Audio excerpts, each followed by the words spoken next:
Hi guys, it's Hinda. Welcome to Cooking Fantasies. In today's video, we're going to be making this delicious mango and coconut entremet cake. Super delicious and refreshing dessert with different textures. To quickly go through all the components of the cake, we have a coconut dacquoise as a base, and it's going to be topped with a crunchy layer made of coconuts, white chocolate, and crunchy wafers, and then we're going to be making an insert of mangoes and a delicious and light coconut mousse. And then to cover the cake, I went for the simplest and easiest option, which is shredded coconuts, and of course you can use mirror glaze or velvet spray, whatever you like to use. All the options and the recipes for the different options I'm going to be leaving down in the description box. And before we start baking, if you are new to the channel, I always leave down in the description box all the ingredients you're going to need in both the grams and the cups measurements, as well as a link to the full recipe where you could also print it. And of course, don't forget to hit the subscribe button and the little bell to get notified whenever a new recipe is up. And let's get baking.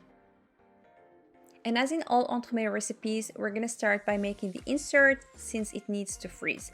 And first thing, we're going to soak the gelatin in cold water for at least 7 to 10 minutes in order for it to rehydrate. And then I'm going to be preparing my fruit. I used fresh mangoes. As an alternative, you can use mango puree that you buy ready from a supermarket if you cannot use fresh mangoes. I'm going to peel and cut my mangoes into small cubes. They don't have to be regular or any specific size since we're going to process them anyway. I just want to keep some cubes for later to give me more texture in my insert. For the size of the mangoes I needed about 1.5 mangoes.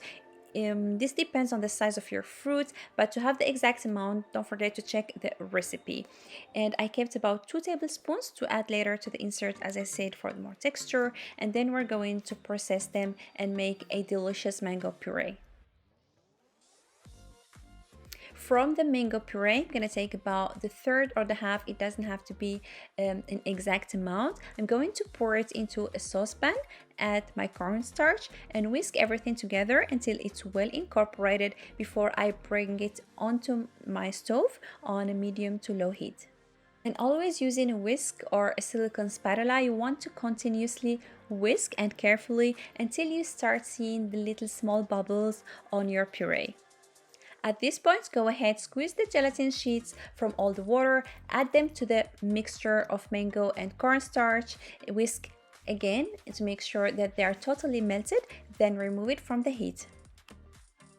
And immediately go ahead and pour it on the rest of the mango puree that you haven't cooked. And mix again one last time to make sure everything is nicely and well incorporated. To freeze my inserts, I used a cake ring. On one side, I covered it with some cling wrap. Just make sure that it's well closed. It's actually very easy to make. Then go ahead and pour your mango insert in it. And immediately go ahead and add the small cubes of mango we left earlier. If you are using just a store-bought ready mango puree, then you can totally skip this part. And the insert should go in the freezer for at least 4 hours, but it's always better if you do it overnight, so you start the day before. The second component to prepare is the coconut dacquoise, which is going to be the base of our dessert. We're going to start by preparing a basic meringue, and it's always better if your egg whites are in room temperature, and we're going to start beating them slowly. Once they start getting foamy, go ahead and add your sugar gradually while continuously whisking until you achieve this beautiful shiny meringue texture. In a separate bowl, I'm going to mix the rest of the ingredients, which are all dry ingredients. We have the shredded coconuts, ground almond and flour, and then mix until they're all well combined. Then go ahead and start incorporating the dry ingredients into the meringue. And you're going to do this in 2 to 3 goes by adding the dry ingredients to the meringue and use a spatula to fold them in gently as if you were making a macaron. Make sure to get the bottom and the sides. The dry ingredients tend to stay in there, but at the same time, try to keep the maximum of air you have incorporated. To bake the cake, I take a parchment paper and in one side I draw a circle of the size of my silicone mold and pipe the cake on the other side. An easy way to bake the cake is to take a parchment of paper, draw the size you want depending on the size of your silicone mold on one side, flip the parchment paper and pipe the cake on the other side. Then you end up with a cake exactly the size you need. You can also just spread it using a spatula. Go ahead and do what's more convenient for you. The oven should be preheated to 160 degrees Celsius, that's 320 degrees Fahrenheit, and it takes between 15 to 16 minutes to bake. And you know it's ready when it has this nice slightly golden color on the top. Then allow it to cool on the side, and let's go on to the next step. The next and third component we need is the crunchy layer that comes on the top of the cake of the dacquoise we just prepared. For the crunchiness, I used some wafers. You can use butter wafers or the feuilletine. I'm going to be leaving a link down in the description box if you want to make it yourself, or you can just buy them ready from the supermarket as I did. You just need to measure them out and add them to the rest of the ingredients. First thing, we're going to prepare a ganache. So melt the white chocolate, then go ahead and warm the cream also before you add it to the melted chocolate. So we're making a ganache. Add it to the chocolate, mix everything together until you have a nice smooth ganache.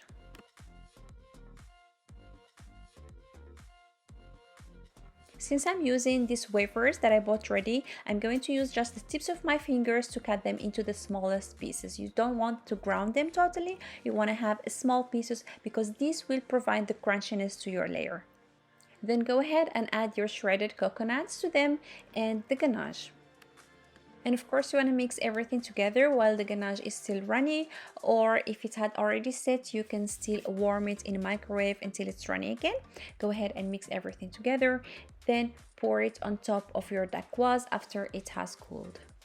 And you want to pour it immediately before the chocolate sets and the ganache. So as soon as you mix all the ingredients together, go ahead and pour it on top of your dacquoise. Make sure to even it out. You can use a spatula or the back of a spoon and make sure that it covers all the sides. Then go ahead and place it in a very cool place, either in the refrigerator or even in the freezer for the layer to totally set. And now for the last part, we will prepare the coconut mousse. And as always, when we're using gelatin sheets, you're going to start by soaking them into very cold water.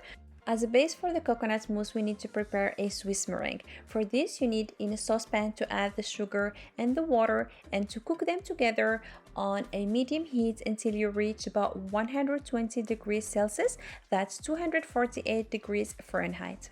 If you have reached this temperature, remove the saucepan from the heat.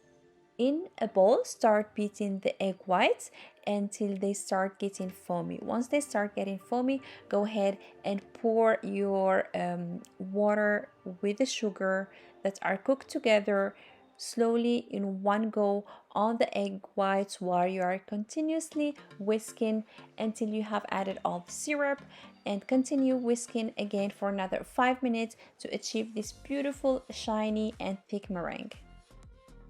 And leave it on the side, and let's make the coconut cream. For this, add part of your coconut cream to a saucepan. It doesn't have to be an exact amount. Go ahead, pour it in the saucepan, bring it again to a medium heat until you start seeing the little bubbles on the side. It starts cooking. You're going to take the gelatin sheets, squeeze them from all the water, add them to the cooked coconut cream and stir until they dissolve into the cream. So go ahead, remove it from the heat and pour it directly into the rest of the coconut cream that you haven't cooked. And finally, for the last step, we're going to beat the heavy cream until we have a nice creamy and thick texture. And always for a mousse, we don't whisk the cream until it's very stiff. We just need to have it thick and creamy, and you can stop there. And finally, we're going to put all the ingredients together to assemble our coconut mousse. I'm going to be adding the coconut cream, to which I added gelatin, to the meringue, and then the whipped cream. You can do it in any order you want. Just make sure to use a spatula and gently fold it in order to keep all the air you have incorporated in the meringue and into the whipped cream.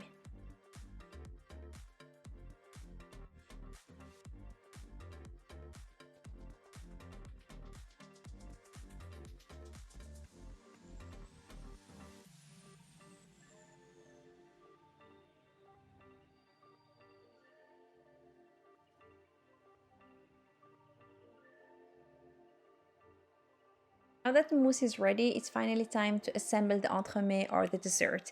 And I'm using a silicone mold. I'm going to be leaving the reference that I used down in the description box. In the silicone mold I'm going to be pouring about the half of my coconut mousse. And only at this point you want to take the insert out of the freezer. It should be still very frozen, and add it into the center of your silicone mold.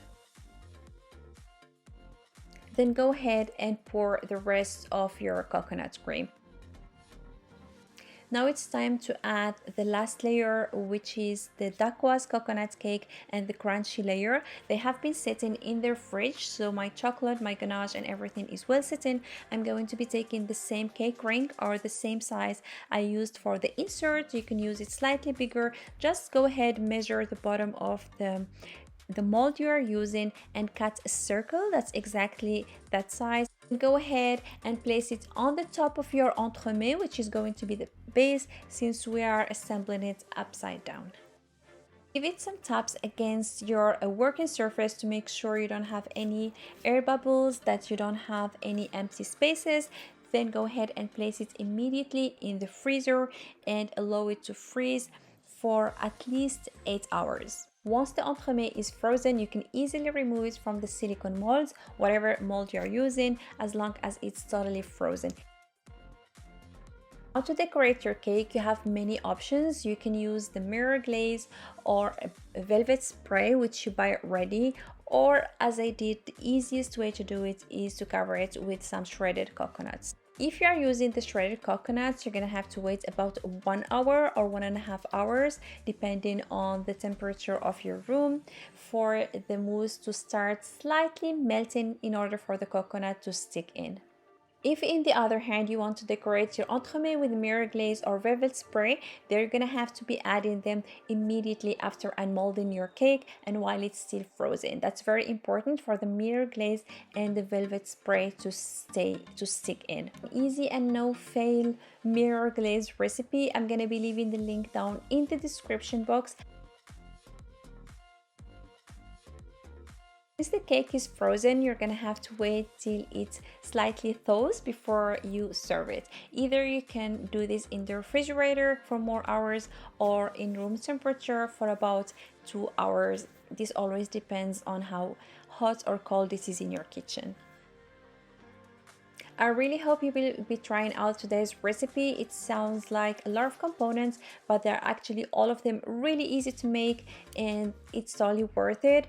This dessert tastes so amazing. It has the perfect combination of flavors and textures. If you enjoyed the video, please give it a thumbs up and see you soon in a new baking video. Happy baking!